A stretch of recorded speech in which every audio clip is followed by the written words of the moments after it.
samedi 15 mars 2014. Nous sommes en direct et nous recevons à notre gauche Harouna Fall. Vous êtes journaliste, rédacteur en chef de la rédaction web du groupe Futur Média, IGFM. Bonjour Harouna. Bonjour Thomas. Merci. Également à notre droite, Ndiaga Diouf. Vous êtes journaliste. Bonjour Ndiaga. Bonjour Thomas. Nous rentrons dans cette émission Actu en 7 donc de ce samedi en suivant tout d'abord cet élément, cet extrait de Pape Diouf, du ministre de l'Hydraulique Pape Diouf, qui donnait une conférence de presse durant cette journée de samedi. Il a en outre annoncé qu'il tournait définitivement le dos à son ex-mentor Idrissa Seck. Le ministre Pape Diouf a également annoncé la création de son mouvement MDR. Juste après, nous suivrons l'Alliance pour la République à Guédiawaye qui dit non à El Hadj Malick Gakou en tant que coordonnateur en vue et bien sûr des élections locales. Le troisième élément de ce bloc, c'est Mamadou Lamine Badji du bloc de l'opposition, s'exprimant lors d'une réunion tenue cette semaine par rapport à la revue du code électoral. L'opposition qui se disait déterminée à ce que les élections locales censées se tenir fin juin 2014 aient bel et bien lieu à la date échue. Nous suivons tout cela et nous rentrons ensuite dans le bloc consacré aux élections locales, entre autres calculs politiques. Magnéto. Vous parlez de Idi, vous parlez de Wad. Nous avons cheminé ensemble et je crois qu'aujourd'hui, c'est une autre trajectoire. Je garde les relations, c'est-à-dire de Sénégalais à Sénégalais, garder tout ce que nous avons fait ensemble pour le Sénégal. Mais aujourd'hui, cette page est tournée. Je m'adresse aux Sénégalais. L'APR rejette la proposition de Benno Bokk Yakaar de choisir Malick Gakou comme coordonnateur départemental de Guédiawaye. Seul l'APR, selon eux, mérite ce poste. Ils étaient en séminaire à Golfe Nord. Non, on va régler ça. On est en politique et puis nous sommes majoritaires. Malick Gakou, comme coordonnateur, bon, ça m'a surpris. Parce que nous, en tant que parti au pouvoir, nous n'accepterons jamais que Malick Gakou dirige cette coalition. Parce qu'on est en majorité actuellement. Bon, c'est pour cela que le président de notre parti nous a dit qu'on va aller aux élections avec la coalition. Partout où nous devons gagner, partout où nous avons gagné, c'est nous qui devons diriger cette coalition. Le blocage persiste toujours dans le cadre de la revue technique du code électoral. Le bloc de l'opposition rejette toujours la proposition de la majorité concernant le mode de scrutin départemental et communal. En dépit de ce blocage, elle milite toujours en faveur du maintien du calendrier républicain. Il faudrait que l'on apprenne à respecter les dates des élections. Ce n'est pas parce qu'on est président de la République qu'on est mal à point, qu'on veuille reculer les élections à des fins typiquement politiciennes. Ça, c'est inacceptable pour une démocratie majeure telle que la démocratie sénégalaise.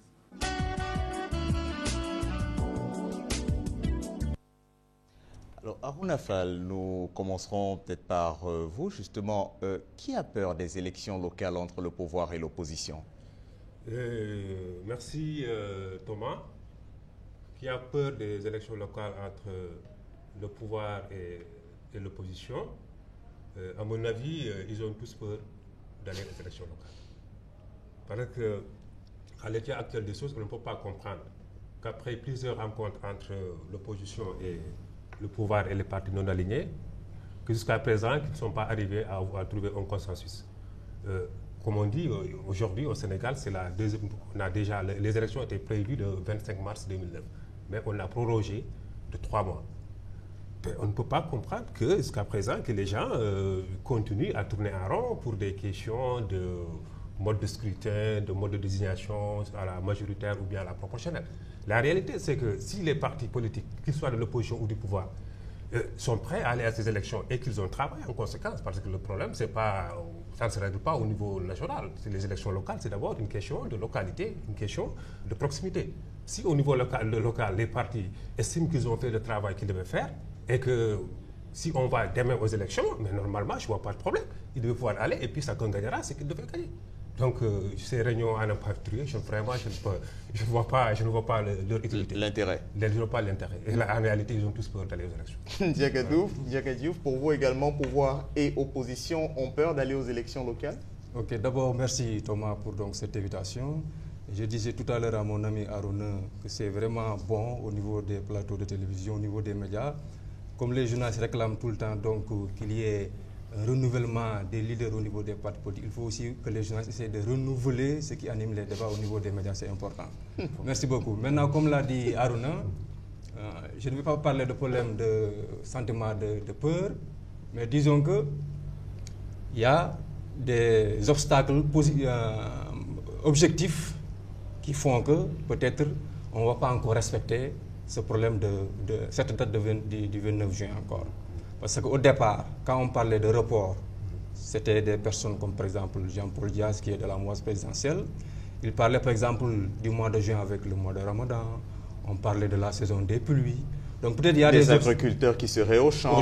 Donc peut-être il y a des obstacles objectifs qui font que peut-être on ne pourra pas respecter ce délai. Somtoun Diaga, le mois de Ramadan, on savait bien qu'il tomberait en juin. On savait bien que les agriculteurs seraient au champ aussi. On savait tout ça lorsqu'on fixait pour la première fois la date. Comme il l'a dit, peur, peut-être quelque part, on n'est pas prêt. Par exemple, si on prend la mouvance présidentielle, on sait qu'il y a des contradictions au niveau même de la coalition Benno Bokk Yakaar. Donc on l'a vu tout à l'heure avec l'élément au niveau de Guédiawaye. Même au niveau du parti présidentiel, il y a des contradictions. On y reviendra avec toutes les scènes de violence. Donc peut-être que, comme il l'a dit, il y a un sentiment de peur parce qu'ils ne sont pas prêts. Peut-être, oui. Aujourd'hui, donc, quelle serait la solution par rapport au scrutin? Non, mais la solution, elle est très simple. Que les élections se tiennent à date échue. Parce que dans une démocratie, le Sénégal quand même, Thomas ainsi, nous ne sommes pas une petite démocratie. Okay? On est cité un exemple en Afrique et partout dans le monde. Donc ce n'est pas ces nouveaux dirigeants qui sont là, je vous parle de la mouvance présidentielle, mais aussi de l'opposition, il ne faut pas qu'ils nous fassent reculer des années en arrière. Les élections locales, de manière consensuelle, ont été prolongées jusqu'au 29 juin. Oui. Mais à date échue, 29 juin, on contient les élections. S'il n'y a pas de consensus autour des points sur lesquels ils discutent, mais maintenant on parle sur la base de l'ancien code. C'est très simple. Sinon, moi je demande solennellement qu'au-delà du 29 juin, si ces élections ne tiennent pas, maintenant que le président de la République prenne, je ne sais pas, un décret pour dissoudre toutes les collectivités locales. Carrément, parce qu'elles ne seront pas légitimes. Parce que les populations locales ont voté pour un délai bien déterminé, parce que ces délais, mais ils seront illégaux et illégitimes. Mais peut-être aussi prendre en compte qu'il y a cette réforme de l'acte 3 de la décentralisation. Qui semble d'ailleurs en arrière-plan finalement. Vraiment. On en a beaucoup parlé à un moment. Si on prend en compte donc, cet acte 3 de la décentralisation et que forcément il y aura des réformes au niveau du code des collectivités locales qu'on doit prendre en compte au niveau donc, du code électoral, et il est dit qu'il y a une directive de la CEDEAO qui interdit qu'il y ait des réformes à moins de 6 mois des élections. Donc, et là, on est presque à 4 mois des élections. Forcément, je pense qu'il y aura un report. Mais ce n'est pas très compliqué. L'essentiel, c'est qu'on a des élections, comme il l'a dit, qu'on dissout les collectivités, qu'il y a des délégations spéciales en attendant. C'est simple que ça. À propos de ces élections locales, précisément, l'un des aspects souvent évoqués par la presse, c'est la présence de membres de la famille présidentielle, pour dire le moins, ou de ce que la presse a baptisé la galaxie Faye, Sall, Timbo. Comment analysez-vous justement cette immixtion de la famille dans l'espace politique? Et est-ce vraiment une immixtion à Ounafal? Ok, mais Thomas, je veux te dire franchement, pour moi cette histoire c'est un faux débat. Pourquoi? Parce que les Sénégalais quand même, c'est pour la première fois qu'on a au Sénégal un président sénégalais et une épouse sénégalaise à 100%. Ça, je pense que les Sénégalais avaient toujours rêvé de ça. Sous Senghor, on avait Mme Senghor qui était une blanche, après Abdou Diouf, Elisabeth Diouf et Viviane Wade. Mais aujourd'hui, on a un président qui est sénégalais, une épouse sénégalaise, et puis au Sénégal, on a nos réalités. Donc c'est peut-être la première fois que Mme Faye, Madame Faye épouse Sall. Maintenant, qu'est-ce qu'on peut lui reprocher? Parce que bon, parfois, certains membres de sa famille veulent se positionner. Mais maintenant, le débat n'est pas là. Le débat, c'est quoi? C'est d'abord, avant tout, des Sénégalais, qu'ils s'appellent Sall, Faye ou Timbo, s'ils ont des compétences pour exercer, mais il n'y a pas de problème. Mais l'essentiel, c'est qu'après avoir exercé, qu'à l'heure de reddition des comptes, qu'on ne dise pas qu'il appartient à la famille Sall ou bien à la famille Faye. qu'il soit traité au même pied d'égalité que tous les Sénégalais qui avaient eu à gérer des choses dans ce pays. Donc le débat, pour moi ça, c'est un faux débat. S'ils sont compétents, mais moi je n'ai pas de problème. Si Aliou Sall est compétent à Guédiawaye et que les populations de Guédiawaye ont confiance en lui, mais pourquoi ne pas lui donner la mairie? Mais maintenant, après la mairie, s'il y a des actes qui ne sont pas vraiment clairs, dans ce cas, que justice se fasse. Que se fasse. Il ne faut pas que son grand frère ou son oncle soit là pour le défendre. Diaga Diouf. Voilà, donc, il n'y a pas de règle ou de loi qui nous dit que telle personne ne peut pas participer parce qu'elle est épouse, frère ou sœur ou des nièces du chef de l'État. Il faut juste être sénégalais ou sénégalais. Voilà. Et dans le cas de... Peut-être qu'il y a juste des règles, des principes à respecter, donc pour qu'il n'y ait pas de favoritisme parce qu'on est fils ou bien fille du chef de l'État ou bien parent, et que comme il l'a dit, à la fin du compte, que la compétence prime sur les considérations parentales et autres. Mais peut-être regretter, parce qu'on va nous remener encore dans des débats des années en arrière. C'était précisément la question non posée, parce qu'à une époque, on avait fait la critique de l'immixtion du fils du président de la République, du troisième président de la République, Maître Wade, dans les affaires de la sécurité. Là aussi, on va donner l'occasion peut-être à des opposants de pouvoir critiquer le chef de l'État, donc sur ce même terrain-là. Oui, mais attends, le fils de l'ancien président, ok, il était au cœur des affaires, mais aujourd'hui, il est où? À l'heure de l'édition des comptes, il est où? Oui, mais est-ce qu'on ne va pas justement, est-ce qu'on ne court pas le risque que les mêmes causes, si l'on peut dire, produisent les mêmes effets? C'est-à-dire que si ce sont des proches, assez souvent lorsque le pouvoir change, il y a un peu ce que l'opposition appelle un désir de solder des comptes. Ok, la chasse aux sorcières. Est-ce qu'on ne court pas le risque justement d'avoir l'épisode 2, la traque des biens présumés, épisode 2? Mal acquis contre la famille proche du président. Bon, je pense que on ne sait pas trop, après Macky Sall sera qui. Mais je pense qu'après Macky Sall, peut-être, on aura un président encore plus jeune que Macky. Peut-être un président qui aura peut-être 45 ans, qui aura épousé les nouvelles idées qui gouvernent ce monde. Qui ne sera pas là à se fixer sur une personne ou bien à lancer une... Non. Le monde évolue, il faut qu'on évolue avec. Moi, j'ai confiance que même si après Macky, les jeunes, je souhaite vivement qu'un jeune soit au pouvoir, qu'on puisse vraiment changer les mentalités de ce pays, qu'on puisse gouverner et puis qu'au-delà de la politique. En politique, on peut ne pas être d'accord, mais se taper dessus pendant la campagne et tout. Mais après, on est avant tout des frères, des sœurs, des Sénégalais. Et que notre seul combat, c'est de tout faire pour que ce pays-là avance. Donc, à ne pas nous retarder sur certains détails. Ça, vraiment, je ne crois pas. J'ai espoir qu'aprce Macky, peut-être ce sera 2017 ou après, peut-être il y aura un deuxième mandat. Après ça sera tranquille. En tout cas, ce n'est pas demain la fin d'une situation pareille, parce que même si on prend certains partis politiques, on voit par exemple que si le secrétaire général part, parfois il y a le fils qui était dans le parti qui remplace. Donc, ce qui veut dire que si c'était ce même parti qui était au pouvoir, donc peut-être si le président est aux affaires, il va avoir à côté son fils ou bien des trucs comme ça. En tout cas, ce n'est pas encore la fin d'une telle situation. Ce n'est pas encore la fin, mais aujourd'hui, est-ce que les membres du Parti démocratique sénégalais, qui à une époque justement s'estimaient critiqués à tort, n'ont pas de bonnes raisons d'ironiser en disant on nous a critiqués en nous imputant une dévolution réelle ou supposée monarchique du pouvoir, et aujourd'hui on est un peu dans le même schéma, c'est-à-dire la famille au cœur du pouvoir. Mais quand même, toute proportion gardée, c'est pas encore on n'en est pas encore là, parce que c'est le frère du président qui est en politique et qui est dans une zone quelque part, donc dans une collectivité locale. C'est pas vraiment au cœur des affaires, quoi. C'est vrai qu'il y a aussi le Adama Faye, je l'appelle comment, le frère de la première dame qui s'agite, qui s'active, j'allais dire, à Crayov. Récemment, je crois qu'il a fait sa déclaration de candidature à la mairie de Crayov. Certains ont dit qu'il est l'instrument du 4e président de la République, Macky Sall, contre son premier ministre, Aminata Touré, qui avait, paraît-il, des ambitions dans la même zone. Bon, je ne dirais pas non. Parce qu'on est en politique, quoi qu'on dise, Aminata Touré, je pense en 2001, elle était conseillère municipale à Crayov. C'est là-bas son fief. Et puis, un responsable politique n'existe que de par sa base. Donc, elle a tout intérêt d'abord à avoir une base solide avant de pouvoir prétendre à briguer tout autre poste électif. Bon, à ce niveau, je suis au courant de certaines informations qu'au départ, comme l'a dit M. Faye, on avait envoyé Aminata Touré pour venir régler la situation un peu tendue au niveau de la paire de Grave. Et qu'elle en a profité pour tisser sa toile et enfin vouloir récupérer la base de ses mains. Mais en réalité, bon, ça c'est de bonne guerre. En politique... C'est ainsi que ça fonctionne, c'est comme ça que ça fonctionne. Donc, M. Faye, mais je pense que il a su comprendre très tôt que, voilà, le jeu peut-être de Mimi Touré, et qu'il a su attendre, s'ajuster, et maintenant se lancer vraiment à la course pour la mairie de Grand Yoff, en attendant peut-être la mairie de Dakar. Et lors de ce meeting, je pense qu'il y avait la première dame qui était venue. Et ça, vraiment, ça fait... Ça a choqué, hein, ça a choqué certains. Pourquoi que la première dame vienne marrainer, dis-moi, ce meeting. Nous venons de dire que c'est une Sénégalaise comme toutes les autres. Elle a le droit d'aller à une manifestation politique. Si on suit votre raisonnement. C'est pourquoi je dis aux Sénégalais, il ne faut pas qu'ils soient choqués.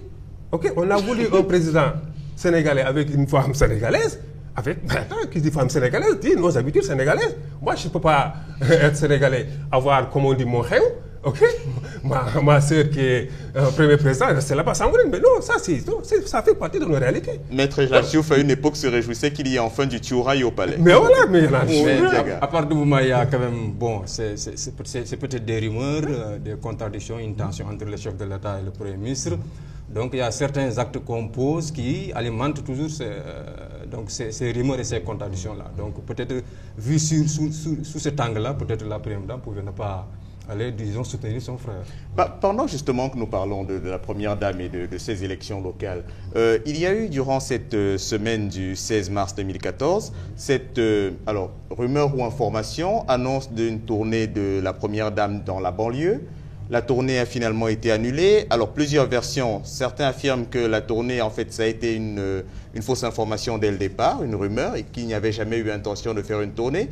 D'autres affirment qu'il y avait bien une tournée de prévue, mais que c'était pour des raisons humanitaires, pour la fondation Servir le Sénégal. D'autres, enfin, affirment que la Première Dame a renoncé à sa tournée pour être au palais, parce qu'il y a un remaniement en cours, et elle voudrait être à côté de son cher et tendre, le 4e président de la République, pour imposer ses hommes. Donc on donne beaucoup de pouvoir à la Première Dame finalement, et je ne pense pas que cela soit la réalité. Sinon, ce serait vraiment regrettable, cette auto-alternance-là. Donc je ne pense pas. Je ne le crois vraiment pas.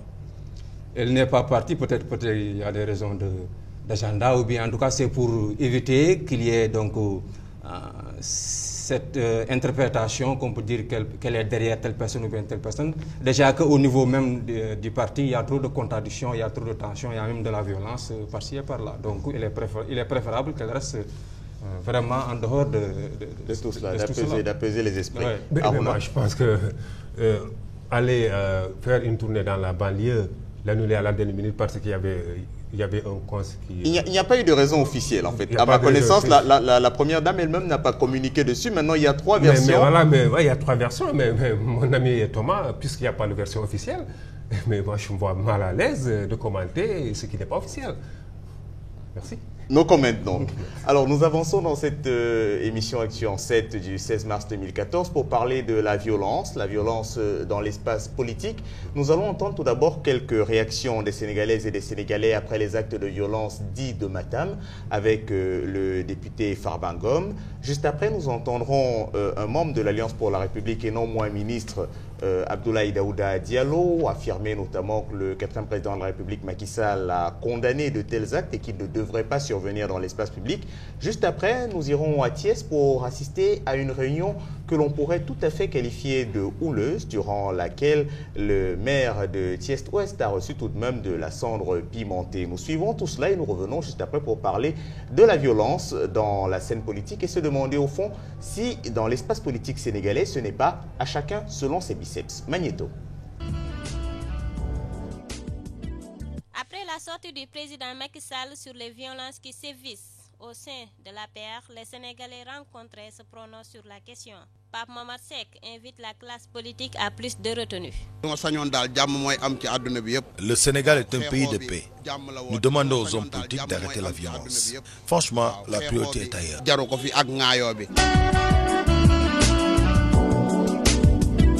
C'est quelque chose de tout à fait malheureux, c'est vrai, parce que nous pensons que la violence politique nous doit, sous quelque prétexte que ce soit, s'inviter quand même dans la vie de notre nation. Mais comme tout rassemblement, il arrive qu'il y ait des débordements, mais c'est des choses que nous condamnons avec énergie.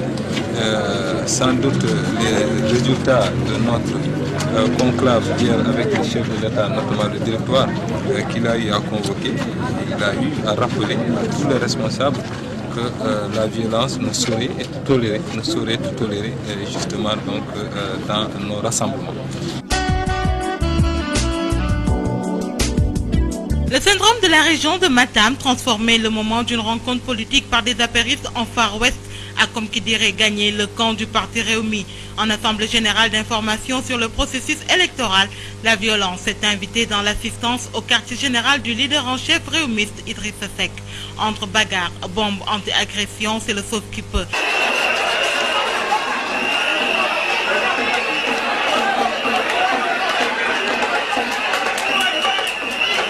Dans la foulée, le maire de la commune d'arrondissement de Thiès-Ouest, Maïmouna Dieng, a reçu en pleine figure de la cendre pimentée, fait qu'elle dénonce vigoureusement. C'est à la vue aussi de tout le monde tellement agressé, des agressions verbales, physiques, morales. Je crois que c'est des gens qui n'ont pas de base continue jusqu'à présent, vraiment, de côté plus Ndiaga Diouf, pourquoi cette violence, simplement? Pourquoi on en arrive à de telles extrémités? Voilà, les éléments nous montrent déjà, Thomas, que ce n'est pas l'apanage du parti au pouvoir. Ça, c'est un. De deux, comme la dame qui a reçu du cendre pimenté, ce qui veut dire qu'on avait préparé ce coup-là. On était venu pour faire dans la violence. Et l'explication, c'est quoi? C'est juste pour des raisons purement politiques. Parce que, comme l'a dit tout à l'heure Arona, on existe par rapport à une base politique. Donc les gens là se battent pour avoir la mainmise sur leur base politique. Mais ça ne date pas quand même d'aujourd'hui. La violence et la politique au Sénégal, ça ne date pas d'aujourd'hui. Si on se rappelle, donc, par rapport à ce que nous avons vu, on s'est rappelé récemment du 16 février 1994, donc on a parlé de meeting politique au niveau donc, de l'avenue du boulevard de la République. Donc l'opposition, finalement, il y a eu 7 morts, donc 5 policiers, 2 civils. Donc vraiment, la violence et la politique au Sénégal, ça ne date pas d'aujourd'hui. Et chaque fois après, on regrette, les leaders politiques regrettent, les chefs religieux, tout le monde, mais après, ça recommence. À chaque fois qu'on va vers des élections, il y a toujours cette tension-là au niveau donc, des landerneaux politiques. C'est malheureux. C'est logique, donc c'est dans la continuité. Dans la continuité de l'histoire politique du Sénégal, Aruna? Oui, dans la continuité. D'abord, je pense que la violence est à condamner, sous toutes ses formes. Que ce soit ce qui s'est passé à Matam, à Thiès, ou peut-être ce qui se passera après, peut-être j'en suis sûr que ce ne serait pas le dernier cas de violence. Parce qu'au Sénégal, comme l'a rappelé mon ami Ndiaga, l'histoire politique a toujours été émaillée des scènes de violence, parfois malheureuses avec mort d'homme, ou parfois avec des blessés. Et je pense que pour le cas particulier de Matam, avec l'honorable député Farbangom, c'est peut-être qu'aujourd'hui, c'est Farbangom qui a eu à tirer en l'air. Si c'était un autre militant, aujourd'hui peut-être la chose n'aurait pas eu cette dimension que la presse lui a donnée. Certains membres de l'APR d'ailleurs affirment que l'honorable député n'a fait que se défendre et que c'était des tirs de sommation, donc pas de quoi fouetter un chat. Mais en réalité, Thomas, je pense que la violence, dire que c'est la violence politique, mais je pense qu'il faut qu'on précise un peu les termes. Peut-être la violence individuelle politique. Parce que avant tout, je pense que c'est à un niveau individuel. Mais vous, Aruna Fall, si vous aviez une autorisation de port d'armes, oseriez-vous tirer en l'air si vous vous sentiez menacé? Est-ce que justement l'honorable député Farbangom n'ose pas tirer en l'air parce qu'au fond, il sait qu'il parle au président, il a le numéro personnel du président de la République. Si j'avais une autorisation de port d'armes, je n'en ai pas encore, je répondrai quand je l'aurai. Mais pour le cas de figure bien précis, je pense que Farbangom était dans une situation où il était obligé de se servir de cette arme. S'il voulait tirer sur les gens et tuer les gens, mais attends, c'est pas compliqué. Il aurait tiré à bout portant et puis il y aurait des morts. Mais il a fait des tirs de sommation pour que ces gens qui l'empêchaient d'accéder à la ville de Matam, vraiment, Qu'il puisse se frayer un chemin tranquillement. En réalité, peut-être c'est lui, mais peut-être quelqu'un d'autre n'aurait pas agi ainsi. C'est une question de tempérament. Aujourd'hui, avant Farba, je crois qu'on a eu le cas de Barthélemy, comme tout le monde le connaît, c'est quelqu'un de très fougueux, de très hargneux. On a eu Moustapha Cissé Lo aussi, surnommé par la presse El Pistolero. Avant tout, c'est une question de tempérament et une question d'individualité. Tous ces gens qu'on vient de citer, mais on les connaît. Ce sont des gens qui ne se laissent pas marcher sur les gens. C'est plus simple que ça. Donc aujourd'hui, il ne faut pas que les gens, Donc en fait, c'est banal, mais c'est uniquement parce que c'est un proche du chef de l'État. Vous rejoignez en cela le député Farba Ngom qui a dit qu'on cherche à nuire au 4e président de la République, Macky Sall, en passant par lui. Non mais effectivement. Ndiaga. Ce qui est regrettable, c'est pourquoi on en est arrivé là. C'est-à-dire que quelqu'un qui veut aller à Matam, déjà il est armé. À Matam aussi, il y a des militants, peut-être d'une autre tendance, du même parti, qui l'attendent avec des gourdins, des machettes. Pourquoi? Juste pour des renouvellements de base, pour des concertations au sein d'un même parti. Pourquoi on en arrive là? C'est ça mon problème. Donc, oui, mais moi je vais peut-être au-delà. Ça veut dire, certes, il faut condamner la violence et qu'il y en aura toujours, mais je pense qu'aujourd'hui, au niveau de Matam, les services de renseignement auraient pu, à l'avance, savoir qu'aujourd'hui, pour cette manifestation, il y aurait des risques d'affrontement. Je pense qu'à ce niveau aussi, nos services de renseignement, de plus en plus, ils ont failli depuis, je crois, l'affaire des Tchantokoun qui ont finalement emporté Mbaye. De plus en plus, je pense que la nouvelle directrice, Anna Semoufai, vraiment devait remuer un peu le cocotier, que les gens vraiment puissent attendre, remonter certaines informations pour qu'on évite vraiment certains cas regrettables. Si cette question de la violence en fait est posée et si elle inquiète, si l'on peut dire, c'est parce que l'actuel pouvoir avait annoncé l'un de ces mots forts, si l'on peut dire, c'est la rupture. Or, on constate qu'en fait, on est, du point de vue de la violence en tout cas, dans la continuité. Effectivement, c'est-à-dire que la solution, c'est peut-être que tout le monde comprenne, une fois pour toutes, que les citoyens sont égaux devant la loi. Et que qu'on soit député, ministre, la loi qui nous gouverne, qu'on soit, disons, dans une situation civile, c'est la même loi qu'on soit dans des positions de confrontation politique. Il n'y a pas de différence. Ce n'est pas parce qu'on est en politique qu'on se permet d'utiliser la violence pour régler des problèmes. Comme s'il y a une loi qui est quelque part, qui gère quand on ne fait pas de la politique, et quand on fait de la politique, il y a quand même des aménagements. Non, ce n'est pas possible. C'est-à-dire qu'il faut qu'on comprenne que la loi, c'est la loi. Elle est là pour tout le monde. Je pense que si on respecte, heureusement, en tout cas, le procureur au niveau de Matam est dans ce sens-là, si on respecte la loi, peut-être au bout, les gens-là vont comprendre que demain, qu'on soit député, président ou poste du président de la République, quand vous êtes fautif, vous avez des explications par rapport à la loi. C'est tout. Je pense que c'est la solution. Mais il n'y a pas je ne pense pas qu'il y ait une continuité dans la violence. Peut-être qu'il y a des cas de violence, comme je l'ai dit, individuels. Mais la rupture, quand on parle de rupture, ce n'est pas dans ce sens. Mais dans des cas bien concrets, mais il faut avoir quand même l'honnêteté de le dire. Depuis que le président Macky est là, il y a eu des cas concrets de rupture qui ont été posés. Mais Thomas Aïssi, mais avant Macky, mais qui aurait imaginé un jour, je ne sais pas, aller prendre Cheikh Béthio Thioune, l'entendre et puis le mettre en prison. Ça, personne n'aurait imaginé. Mais ça, quand même, ça, c'est... Voilà, mais aujourd'hui, il y a d'autres cas que peut-être je pourrais citer. Absolument, dans le cours de l'émission. Ça, vraiment, il faut qu'on soit courageux et puis qu'on rende à César ce qui appartient à César.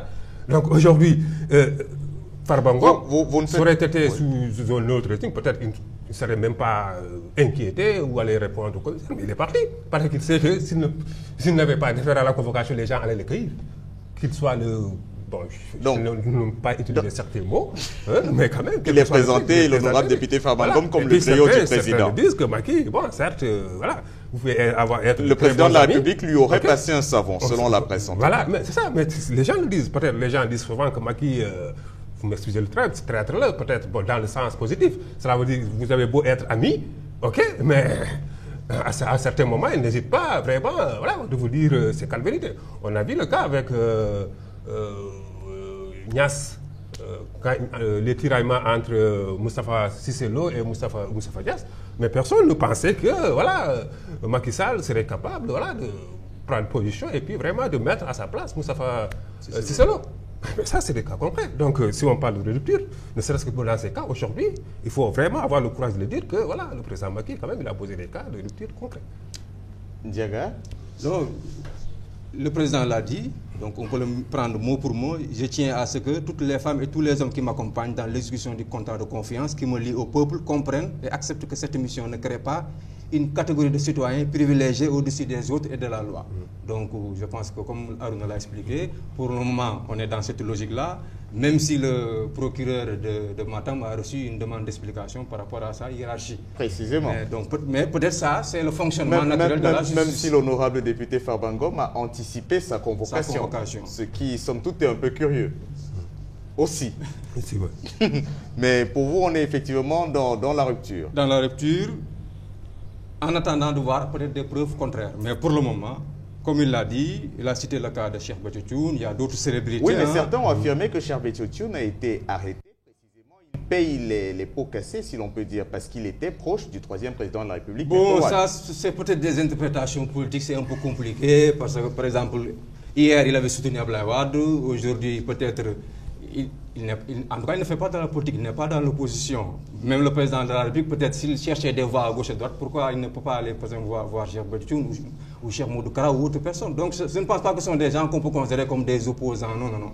Ce sont des gens qui sont là, qui ont un poids électoral quelque part et qu'on peut exploiter, quelle puisse être la position du parti. Donc, je ne pense pas que ce soit le cas. À propos de cette violence politique, Aruna Fall, Diaga Diouf, est-ce que l'on peut craindre des actes de plus en plus violents à mesure que l'on va se rapprocher, pour ne prendre que le scrutin qui est censé se tenir en fin juin, à mesure qu'on va se rapprocher des élections locales? Aruna? Non, mais à mesure qu'on s'approche des élections locales, là, il faut s'attendre à tout, parce que le problème d'abord, certains militants ne sont pas assez outillés et formés pour pouvoir gérer un certain nombre de situations.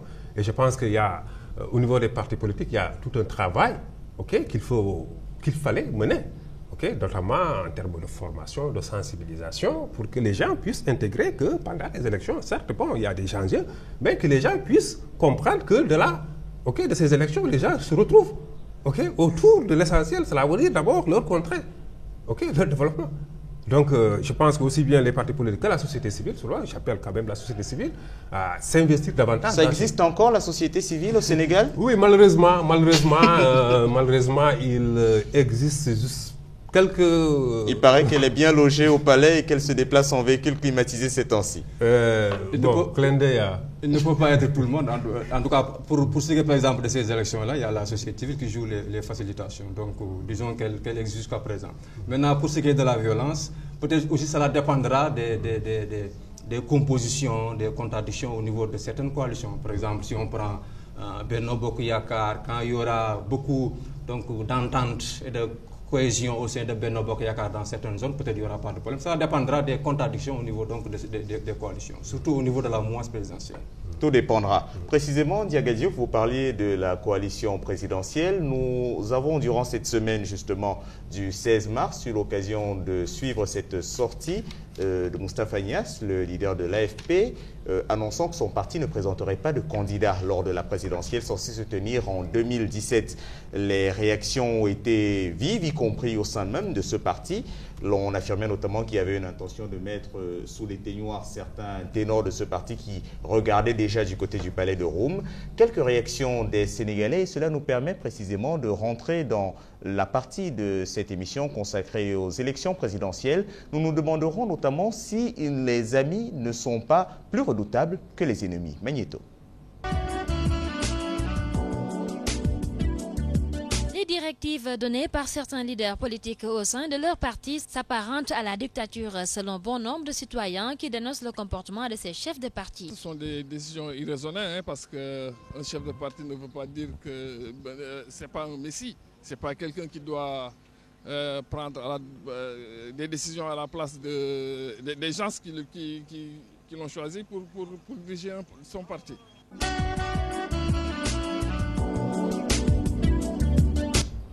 Aruna Fall, justement, c'est durant l'observateur de ce samedi 15 mars 2014 explique ce qui est appelé les coulisses précisément de cette sortie du leader de l'AFP.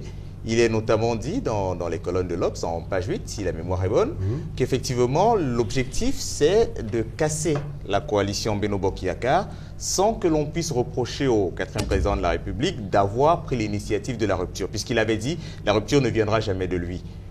Aujourd'hui, justement, est-ce que cette interprétation-là vous parle? Sans vouloir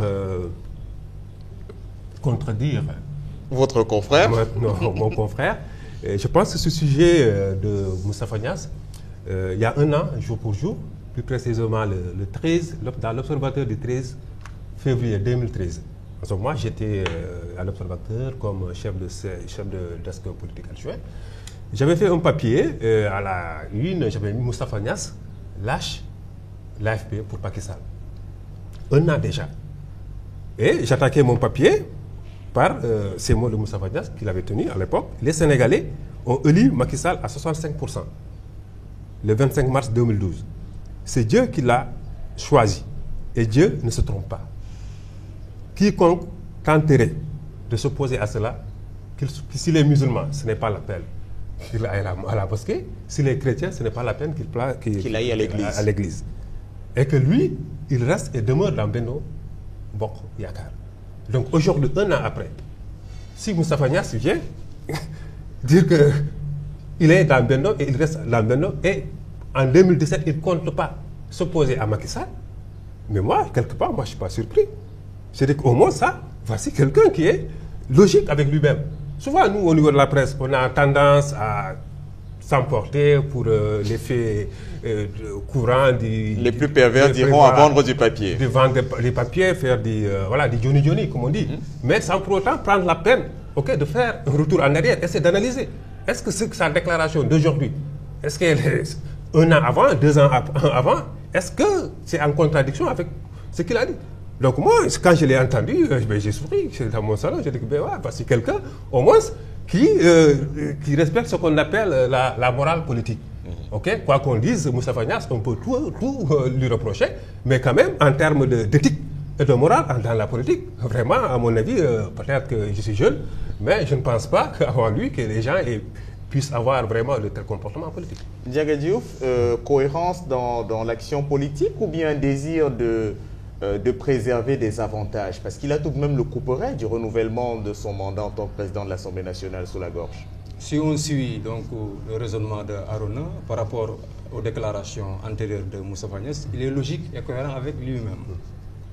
Mais politiquement parlant, est-ce que les autres, surtout les jeunes qui sont au niveau de son parti, peuvent accepter, ou bien en tout cas prendre cette direction-là, qu'en 2017, il n'y aura pas un candidat progressiste, entre guillemets, contre le chef de l'État. Donc, par rapport à lui, par rapport à son âge, par rapport à sa carrière politique, peut-être il est cohérent avec lui-même. Parce que vraiment, comme on puisse dire, je ne pense pas qu'il y ait des ambitions de chef d'État. Mais il est en tout cas la deuxième personnalité donc, du pays. Donc, en cas, ça c'est entre guillemets, mais pour la logique politique et par rapport à l'avenir de son parti, peut-être là on peut lui reprocher de peut-être casser la dynamique. Après moi, le déluge. Voilà, c'est ça. Donc, même si après au sein de l'AFP, on a un peu corrigé en disant qu'il n'a pas dit, par exemple, qu'il serait là tant qu'il lui reste une souffle de vie, mais il serait là, en tout cas, pour être un militant de l'AFP. Donc, par rapport à lui, par rapport à sa logique politique, on peut comprendre, mais par rapport à la marche et à la progression de son parti, peut-être là, je ne suis pas trop d'accord avec lui. Oui, Thomas, ouais, vas-y.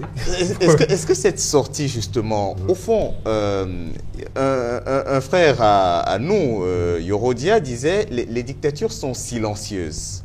Est-ce que cette uniformisation de la pensée, c'est-à-dire le fait qu'il ne soit pas permis d'être dans la coalition présidentielle et de penser autrement, est-ce que ce n'est pas un danger pour la démocratie sénégalaise que vous vantiez il y a un instant? Oui, mais c'est un danger quand même. Bon, la démocratie, d'abord, suppose une liberté de ton, une liberté d'expression.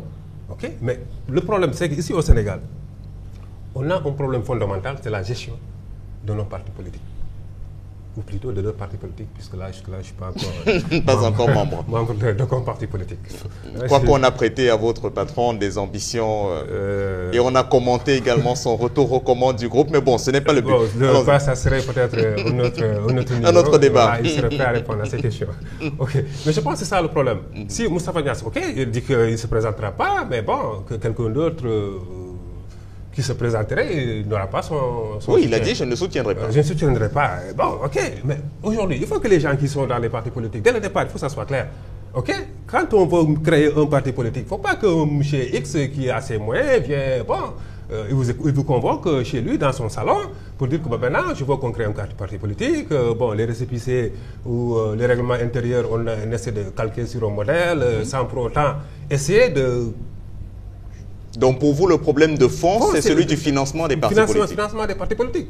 Mais s'il met tous les moyens, il prend en charge tout ce qui est fonctionnement et moyens du parti, mais à la limite, ça veut dire, vous qui êtes membre de ce parti, quelque part, vous vous sentez redevable à cette personne. Même s'il émet des idées qui peuvent ne pas vous arranger, mais vous avez moralement, vous êtes un peu gêné pour porter la contradiction par rapport à ce leader.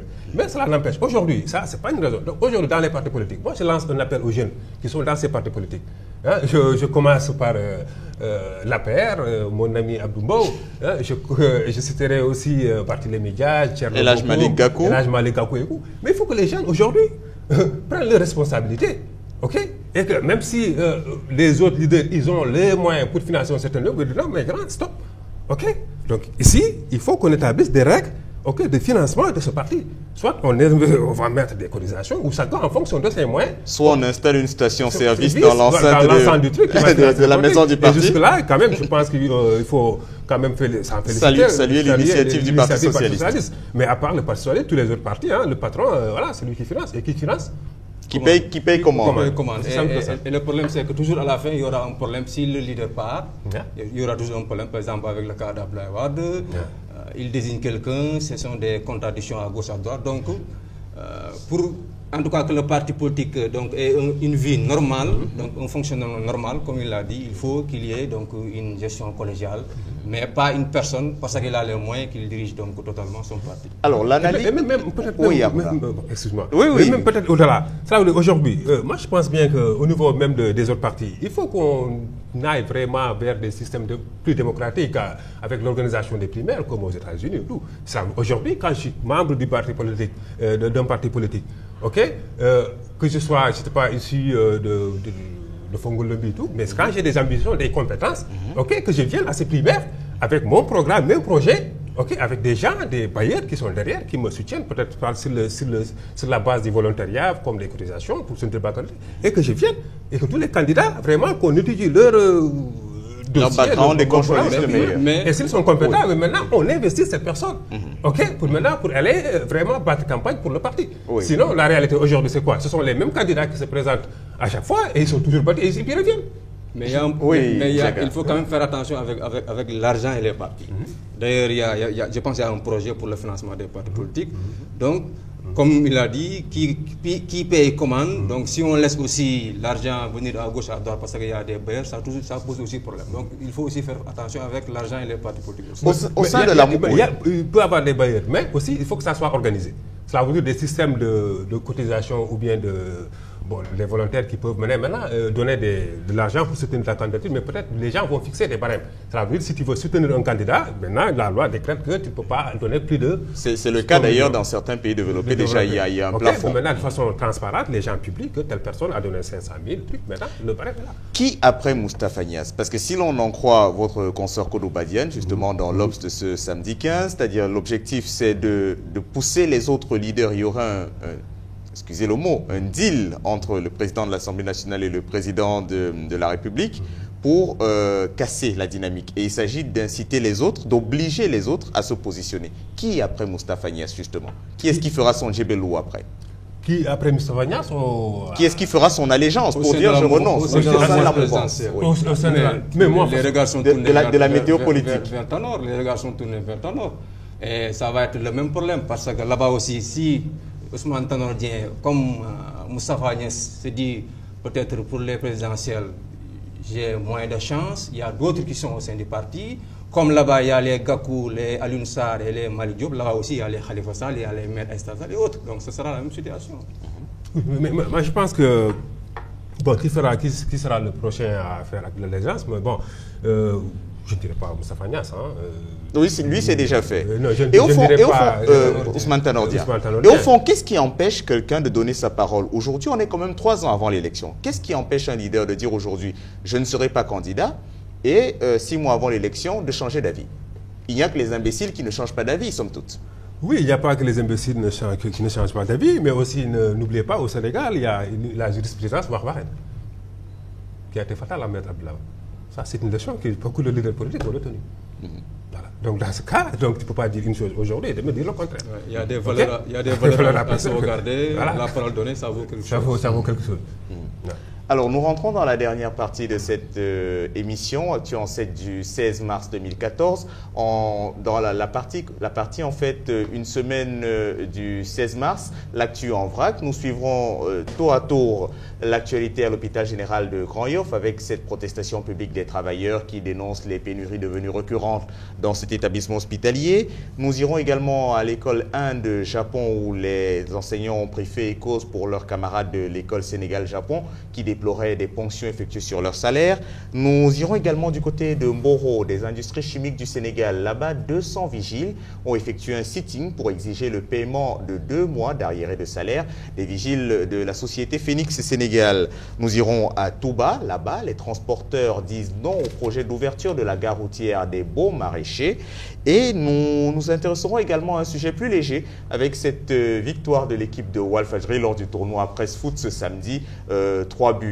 Vous entendrez tour à tour un Cheikh Tidiane Gomis, chef du desk sport, complètement surexcité, affirmant que Walfadjri a dominé de long en large ce tournoi. Nous suivrons également Ibou Ngom, qui est le capitaine de cette équipe. Nous suivrons tout cela. Nous revenons après pour terminer cette émission actuelle en 7 du 15 mars. Dans le bloc de sujets, une semaine du 16 mars 2014, l'actu en vrac. Magnéto. Ils ont déserté les salles de consultation pendant des heures et ont suspendu toute activité. Une manière de fustiger la gestion de la direction face à une longue liste de mots dont souffre la structure.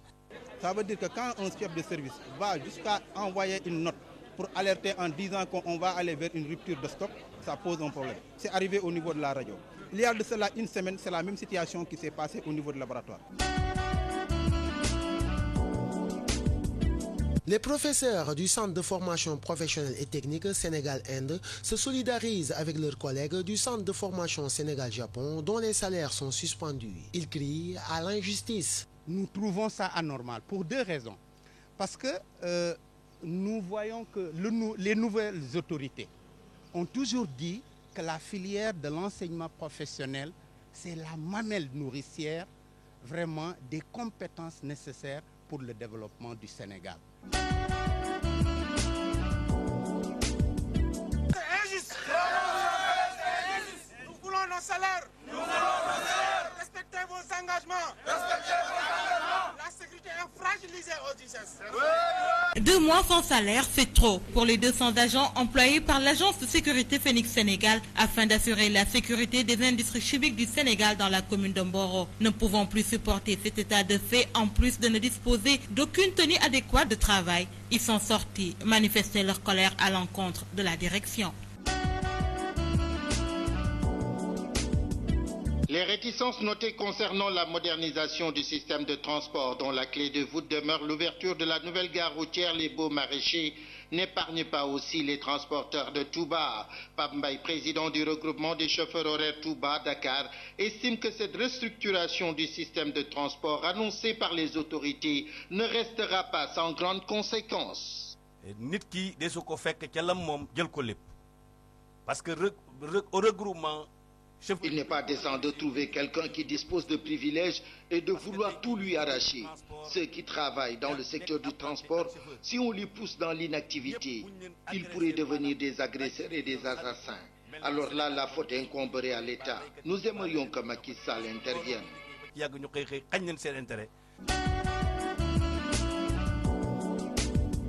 Je suis tellement satisfait de la détermination de mes joueurs qui avaient tout au début du tournoi décidé de gagner cette finale.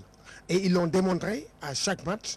Quand vous voyez quand vous regardez les scores, premier match, on bat sur le score de 9 buts à 1 LCS. Les journalistes de la presse en ligne, on les a battus 6 buts à 0. Et aujourd'hui, la finale, les Gosses ont battu Sen TV sur le score de 3 buts à 2. Ça a été facile parce que cette équipe de Sen TV n'était pas du tout, n'était pas forte quoi. N'était pas forte. Oui. Parce que Wolf est plus fort que Sen TV. Ici à Wolf, il y a des joueurs qui sont passés par les Navetan, d'autres qui sont dans les championnats. Pour preuve, on a un joueur qui joue en championnat, aujourd'hui il n'est pas là. Nous, on accepte de mettre notre trophée en jeu pour reprogrammer le match encore, mais sur un très grand terrain, sur un terrain réglementaire, pour qu'on puisse leur montrer que nous ne sommes pas leurs égaux. À Sen TV, là, il n'y a que des lutteurs, des féticats, des mbalamans, trucs comme ça. C'est pas pareil. Ouais, c'est pas pareil. Non, ils ne sont pas à la hauteur. On est mieux qu'eux. Un clin d'œil bien sûr aux confrères de Sen TV, les Fabrice Nguema et Laj Mamadou Ndiaïdos, Papis Bodian, Omar Diallo, Amadou Labassal, Moustapha Ndoye entre autres. Bon, vous ferez mieux la prochaine fois. Mais bon, il paraît que vous avez fui tout de même après le match parce qu'on demandait aux équipes pourquoi est-ce qu'ils n'ont pas eu un extrait de Sen TV. Il paraît que l'équipe de Sen TV, emportée par la déroute, a pris la poudre d'escampette. Bon, vous pourrez répondre. Alors, Arona Fall, Ndiaga Diouf, quelle est l'actualité de la semaine qui vous a marqué depuis les plus graves jusqu'aux plus légères? Ndiaga? Donc déjà, félicitations à nos amis de Wolf. Je pense que c'est intéressant le tournoi donc, entre les groupes de presse parce que de l'extérieur, le public pense souvent qu'il y a des contradictions, une concurrence mortelle entre les groupes de presse. Donc c'est bon d'organiser parfois des tournois pareils. Donc félicitations à nos amis donc, de Wolf. Bon, au niveau de l'actu social, donc on a vu qu'il y a trop de contestations, les gardiens au niveau de Mboro, les travailleurs au niveau de l'hôpital Grand Yoff. C'est la réalité sociale qui est là. Donc, je pense que les autorités doivent donc réagir. Ça pourrait aussi être un autre sujet d'ailleurs, parce qu'il y a eu le 8 mars, il y a eu ces projets d'interruption volontaire de la grossesse avec le président du groupe parlementaire Moustapha Diakhaté qui a pris position pour. Et un sujet par rapport au 8 mars, c'est-à-dire qu'il faut dire qu'une société, ça évolue. Une société, ce sont des valeurs. On ne peut pas copier tout le temps de l'Occident. Les femmes au Sénégal, je pense que par rapport à la manifestation du 8 mars, déjà il faut se féliciter du fait que maintenant, c'est pas du folklore partout. C'est une manifestation qu'on organise, il y a des débats au niveau de la presse, au niveau des institutions étatiques. Déjà, il faut se féliciter de ça. D'autre part, c'est de constater que les droits des femmes sont quand même véritablement respectés. Il y a des progrès dans ce pays-là, que ce soit au niveau de la parité, que ce soit l'accès à la terre, que ce soit la possibilité à la femme de donner sa nationalité à son conjoint non sénégalais, à ses enfants. Donc il y a vraiment des avancées pour les femmes. Maintenant, venir tout de suite essayer de penser à la légalisation de l'interruption volontaire de grossesse, peut-être que c'est tôt par rapport à la société sénégalaise. Maintenant, ceux qui le disent ont leurs arguments. Par exemple, sur le plan du droit, les avocats qui le défendent trouvent que, par exemple, il y a trop de cas d'infanticide au niveau du tribunal. Et que, par exemple, il y a une étude universitaire qui dit que sur les 30% de femmes qui séjournent en prison, la moitié, c'est pour des cas d'infanticide. Donc, peut-être sur ce plan-là, il y a lieu de revoir cette situation-là. Sur le plan de la santé aussi, c'est la même chose. Il y a des cas de décès, parce qu'il y a des avortements clandestins. Donc peut-être il y a des arguments, mais la légaliser tout de suite, peut-être c'est pas encore... Vous ne dites pas non, mais vous dites que c'est trop tôt. Et toujours par rapport aux femmes, cette idée de réforme du code de la famille, notamment pour dépénaliser le délit d'abandon du domicile conjugal qui poursuit souvent les femmes. Le mariage, c'est un consentement. C'est deux personnes qui forment donc un foyer. Je ne pense pas qu'il y ait une obligation. Déjà qu'au départ, il n'y avait pas de mariage forcé parce que c'est interdit. Donc, je ne trouve pas pourquoi vouloir après pénaliser quelqu'un quand il y a divorce ou bien quand on quitte le foyer parce qu'il y a telle raison ou telle raison. À part de moi, il n'y avait pas un forcing pour pousser à entrer dedans. Je ne pense pas qu'il y ait lieu de pénaliser parce qu'on ne veut plus rester dedans. C'est un problème de sentiment, c'est un problème de consentement. Faut éviter de dramatiser ou bien de pénaliser tout. Harouna Fall, l'actualité qui vous a le plus marqué dans la semaine, parmi ce que l'on a vu ou une autre actualité? Oui, parmi un peu ce qu'on a vu, le Front social. Hein, le Front social est en ébullition, c'est normal.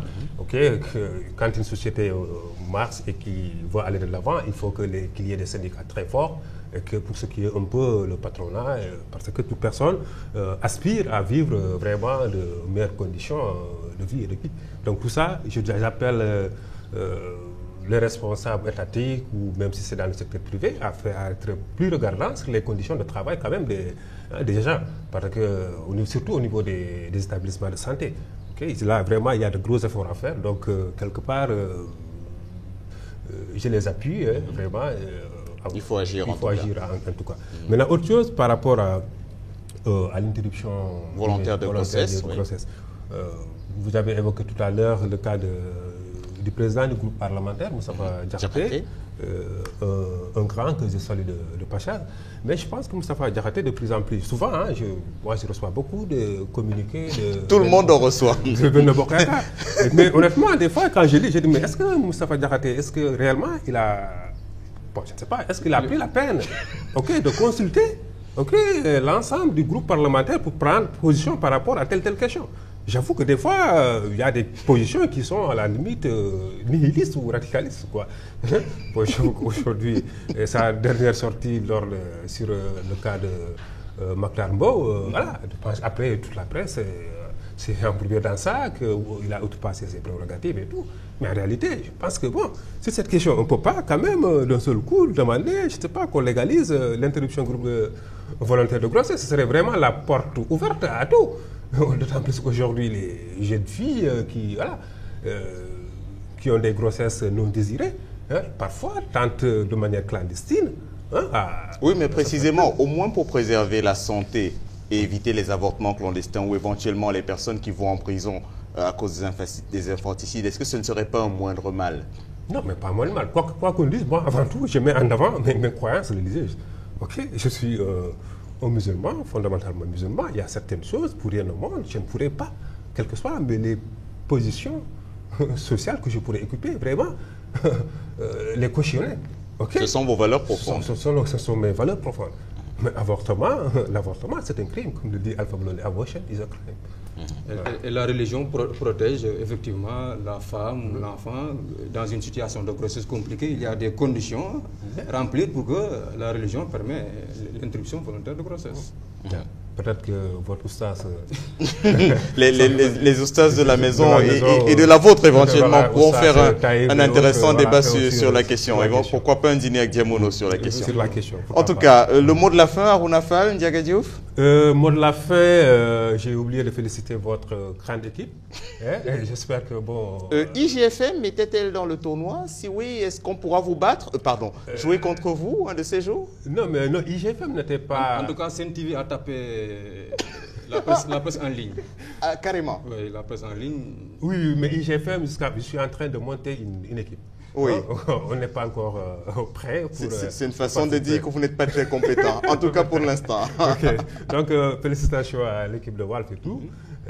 Mon dernier mot, c'est vous remercier, Thomas Aïssi.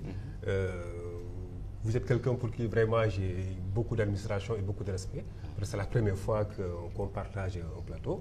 Et comme l'a dit Ndiaga, je pense aussi qu'aujourd'hui, de plus en plus, au niveau de la politique, il y a un changement au niveau des leaders de trucs. Je pense aussi au niveau de la presse, de plus en plus, il faut que les gens donnent la chance aux autres pour qu'ils puissent vraiment s'exprimer, donner leur position par rapport à certaines choses et que le Sénégal en profite. Merci. Oui, Ndiaga, le mot de la fin. Oui, merci Harouna, merci aux téléspectateurs de Walf et auditeurs aussi de Walf. Merci à Thomas et puis Merci beaucoup pour cette invitation-là. Nous sortons donc. Alors, pour cette émission Actu en 7 du 15 mars 2014, nous recevions Aruna Afal, rédacteur en chef de IGFM, c'est le portail internet du groupe Futur Média. Merci à vous d'être venus. Nous recevions également Ndiaga Diouf, le journaliste. Vous suiviez Actu en 7 sur Walfadjri. Merci à vous de nous avoir suivis. Merci à toutes les personnes qui sont de l'autre côté des caméras et qui vous permettent de nous recevoir, de nous recevoir en tout cas dans vos domiciles. Merci à Mme Sidi Diop, à Cheikh Tidiane Ndiaye, à Ramatoulaye Sall Diop, entre autres. Agréable suite de programme et agréable suite d'après-midi à toutes et à tous.